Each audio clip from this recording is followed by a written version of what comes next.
Assalamualaikum warahmatullahi wabarakatuh. Semuanya, alhamdulillahirrahmanirrahim, kita masih bertemu. Pada kesempatan kali ini saya akan menjelaskan tentang pengantar ilmu sosial.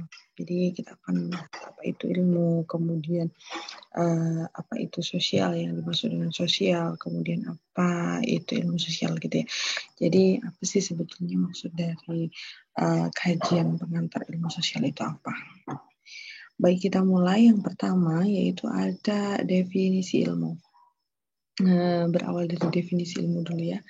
Nanti kemudian kita akan berlanjut ke definisi kata sosial. Nah, di sini definisi ilmu itu kalau Syaf Nidawati itu menjelaskan bahwa ilmu adalah seluruh usaha sadar untuk menyelidiki, kemudian menemukan dan meningkatkan pemahaman manusia dari berbagai segi kenyataan yang dialami oleh manusia itu sendiri. Nah, ilmu itu membatasi diri pada salah satu bidang. Ya, jadi bidang kajiannya ilmu itu kan sangat banyak sekali. Karena itu ilmu itu membatasi. Misal ilmu sosial ya sudah ilmu sosial. Nanti ada lagi ilmu ekonomi, ada lagi ilmu-ilmu yang lain gitu kan. Nah, dari sini kemudian ilmu itu mengkaji sesuatu kajian yang tertentu, kemudian mengkhususkan pada kejelasan konsep yang dikajinya secara khusus.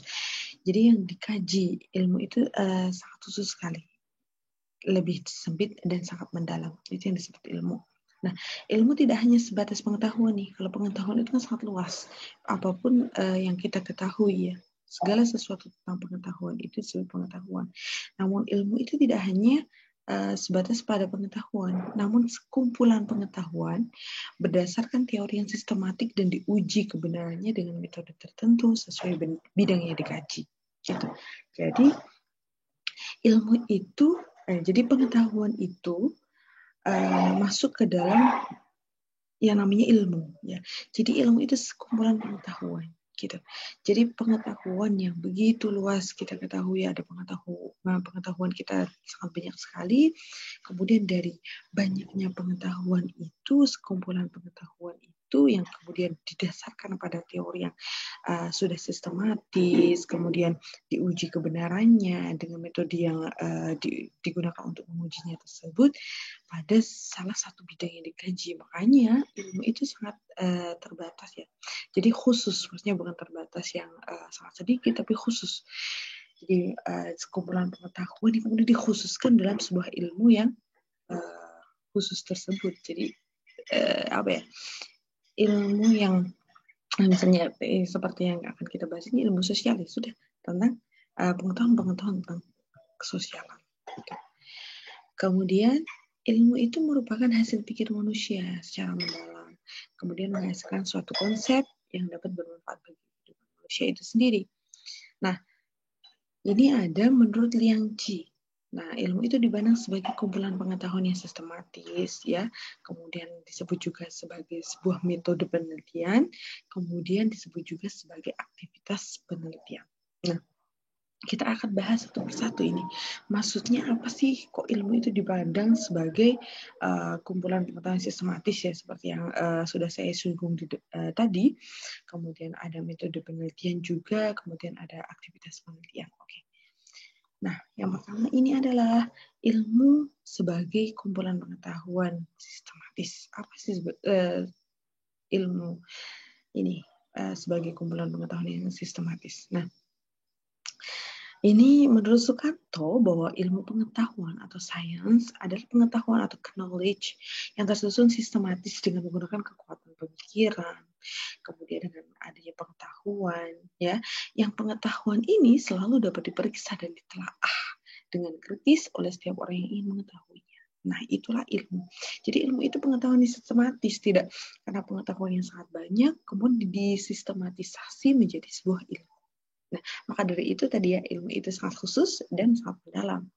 Jadi tidak semua pengetahuan adalah ilmu, sebab ilmu hanya terbatas pada pengetahuan yang diperoleh secara sistematis. Jadi gitu. Jadi pengetahuan yang sangat banyak itu kemudian disistematisasi menjadi sebuah ilmu yang mana ilmu tersebut bisa kita pelajari ya. Begitu. Kemudian yang kedua, ada ilmu sebagai metode penelitian. Maksudnya apa sih gitu ya? Nah, di sini ada Harrod ya, itu mengemukakan bahwa ilmu adalah suatu metode untuk memperoleh pengetahuan yang objektif dan dapat diperiksa kebenarannya. Nah, di yang kita bahas sekarang ini adalah ilmu sosial. Maka dari itu ilmu sosial itu juga bisa dijadikan sebagai suatu metode. Metode ilmu sosial ini kemudian kita jadikan metode untuk memperoleh pengetahuan yang sangat objektif dan dapat diperiksa kebenarannya. Jadi tidak hanya kita menggunakan ilmu sosial itu tidak hanya sebagai sebuah pengetahuan, tapi juga ilmu itu bisa digunakan sebagai metode dalam sebuah penelitian. Nah, gitu.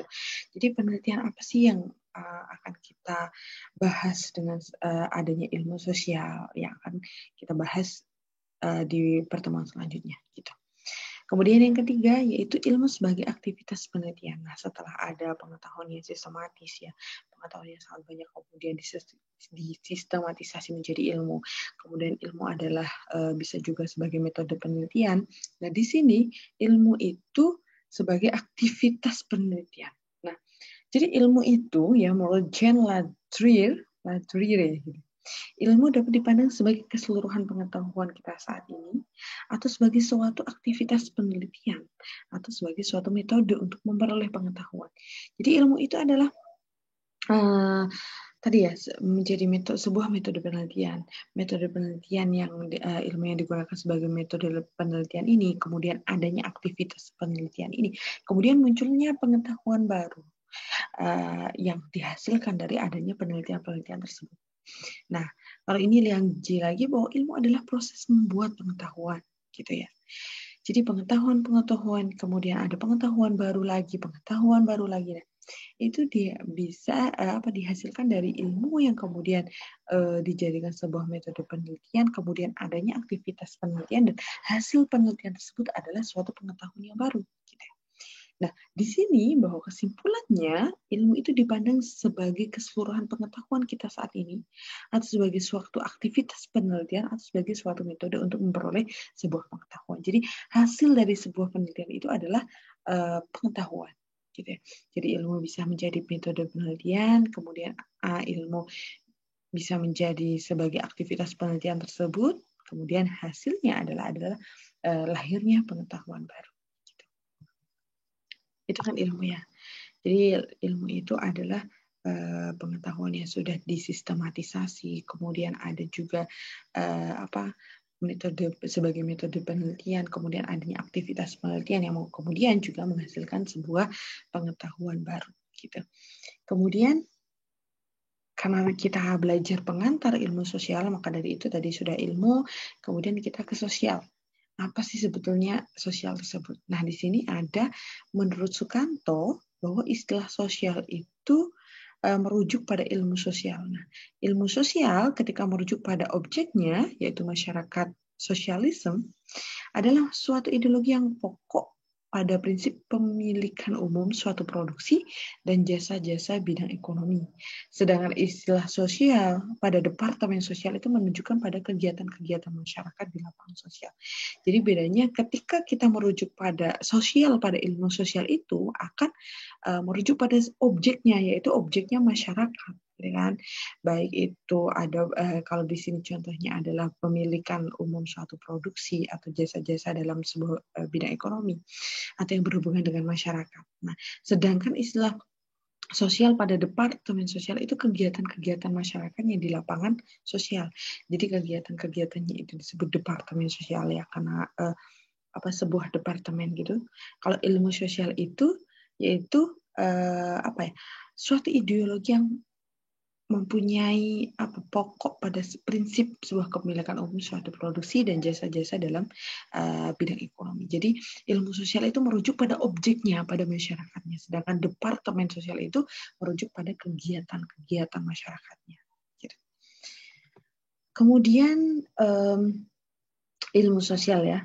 Jadi istilah ilmu sosial, nah ini menurut Ralph Dahrendorf itu merupakan suatu konsep yang untuk mendefinisikan seperangkat disiplin akademik yang memberikan perhatian pada aspek-aspek kemasyarakatan manusia. Maka disebut dengan ilmu sosial, ya.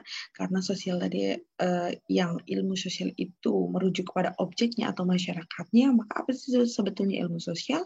Yaitu seperangkat disiplin akademik yang memberikan perhatian pada aspek-aspek kemasyarakatan manusia. Baik itu ada nanti ilmu ekonomi, nanti ada ilmu antropologi, nanti ada ilmu sosiologi, psikologi. Nah, itu kan kepada masyarakatnya atau objeknya ya. Jadi apa ya, lebih mengkhususkan atau lebih kepada objeknya tadi, yaitu masyarakat dari sebuah sebuah sosial ya, sebuah keilmuan sosial itu objeknya adalah masyarakat. Nah, kemudian kita akan bahas tentang metode ilmiah ya, karena tadi ada kata bahwa ilmu itu bisa dijadikan sebuah metode, maka kita coba ke sebuah metode ilmiah karena nantinya kita akan melakukan sebuah kajian penelitian tentang segala sesuatu yang berhubungan dengan ilmu sosial, atau ilmu sosial itu akan kita jadikan sebagai metode untuk membahas sebuah penelitian. Nah, metode penelitian, jadi istilah pendekatan ini menurut Vernon van Dijk dalam bukunya berjudul Political Science, dikemukakan bahwa suatu pendekatan pada prinsipnya adalah ukuran-ukuran untuk memilih masalah dan data yang berkaitan satu sama lain. Hal ini diperjelas ya bahwa pendekatan atau rancangan ilmiah merupakan bentuk sistematis yang khusus dari seluruh pemikiran. Jadi kenapa ketika kita meneliti itu membutuhkan sebuah pendekatan ya, karena yang membedakan hasil penelitian satu dengan penelitian yang lain adalah salah satunya pendekatan yang digunakan untuk membahas penelitian tersebut. Misalnya sudah banyak sekali orang yang meneliti tentang kegiatan masyarakat yang sudah umum sekali gitu kan ya. Mungkin gotong royong atau yang berbau masyarakat gitu sudah banyak sekali. Nah, kemudian apa sih yang harus kita lakukan ketika kita akan membahas penelitian yang sama agar menghasilkan pengetahuan yang berbeda, yaitu salah satunya dengan pendekatan yang berbeda. Jadi dengan pendekatan yang berbeda akan memungkinkan kita akan menemukan pengetahuan atau hasil penelitian yang baru. Gitu. Nah, suatu pendekatan yang digunakan untuk menelaah sesuatu dapat dilakukan berdasarkan sudut pandang ataupun tinjauan dari berbagai satu kesatuan karakteristik maupun cabang ilmu. Jadi ini suatu pendekatan itu bisa digunakan untuk menelaah ya, ketika kita meneliti sesuatu itu bisa ditelaah dengan ilmu sosial yang akan kita gunakan nantinya ya, dengan sudut pandang yang berbeda atau tinjauan dari sesuatu yang dari berbagai berbagai pandangan ya, berbagai tinjauan. Nah, ini bisa digunakan ya ilmu sosial itu. Misalnya di sini ada banyak cabang ilmu sosial. Yang pertama ada sosiologi, antropologi, geografi, ekonomi, dan politik yang akan kita bahas untuk pertemuan-pertemuan selanjutnya. Nah, itu pendekatan-pendekatan tersebut akan digunakan untuk memahami sebuah penelitian ya tentang kemasyarakatan ya, karena ilmu sosial itu sangat dekat dengan objeknya atau masyarakatnya. Maka kita bisa menghasilkan pengetahuan baru dengan pendekatan-pendekatan yang berbeda juga, pendekatan-pendekatan dari berbagai cabang ilmu sosial tersebut gitu ya. Ada sosiologi tadi, ada antropologi, kemudian ada geografi juga, ekonomi, politik, dan sebagainya. Cuman kita lebih ke 5 macam ini kurang, dan psikologi ya berarti 6. Ada beberapa pendekatan yang akan kita coba untuk mendekati atau pendekatan dalam sebuah penelitian. Jadi cabang-cabang ilmu sosial ini nanti akan kita aplikasikan ke dalam sebuah penelitian. Nah, menurut Harold, metode ilmiah sebagai proses dan langkah yang membuat ilmu itu menghasilkan sebuah pengetahuan. Ya, jadi metode ilmiah itu digunakan untuk menemukan sebuah pengetahuan yang baru. Dari ilmu-ilmu ini kemudian menghasilkan sebuah pengetahuan yang baru. Nah, Langkah-langkah dalam metode ilmiah ini, menurut Sheldon C. Lahman, diantaranya itu pertama, perumusan hipotesis spesifik atau pernyataan spesifik untuk penyelidikan. Yang pasti kita harus punya data-data dulu nih, kemudian ada perumusan hipotesis. Bagaimana ya menurut kita di awal gitu ya? Apakah dari penelitian kita ini nantinya akan menghasilkan pengetahuan semacam ini begitu.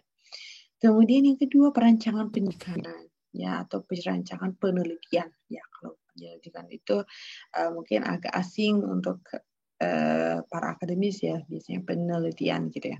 Kemudian kita mengumpulkan data dari data lapangan.